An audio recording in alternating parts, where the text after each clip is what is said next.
ఈరోజు ఎంత వేడిగా ఉందంటే ఇంట్లో 2 ఫ్యాన్లు వేసి ఉంచాను. రోజంతా నీళ్లు తాగుతూనే ఉన్నా, నా దాహం మాత్రం తీరడం లేదు. నేను ఒక గిన్నెలో కొంచెం నీళ్లు నింపి జంతువుల కోసం బయట ఉంచుతాను. ఇంత మండుటెండ ఉన్నప్పటికీ ఆయన పొలానికి వెళ్ళిపోయారు. నేను పొలానికి వెళ్ళొద్దని ఆయనతో చెప్పాను, కానీ ఆయన నా మాట అస్సలు వినరు. ఒకవేళ ఆయనకు వడదెబ్బ తగిలితే? నేను ఆయన కోసం త్వరగా నిమ్మరసం తయారు చేస్తాను. ఆయన రాగానే నేను ఆయనతో ఇలా అంటాను, ఈ వేడి భరించలేనంతగా ఉంది.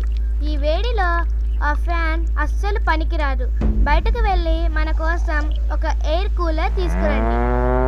మా ఊర్లో ఇప్పటి వరకు ఎవరింట్లోనూ ఎయిర్ కూలర్ లేదు.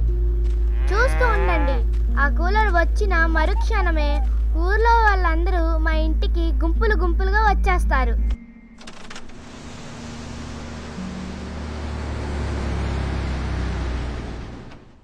ఆయన కూలర్తో తిరిగి వస్తున్నారు.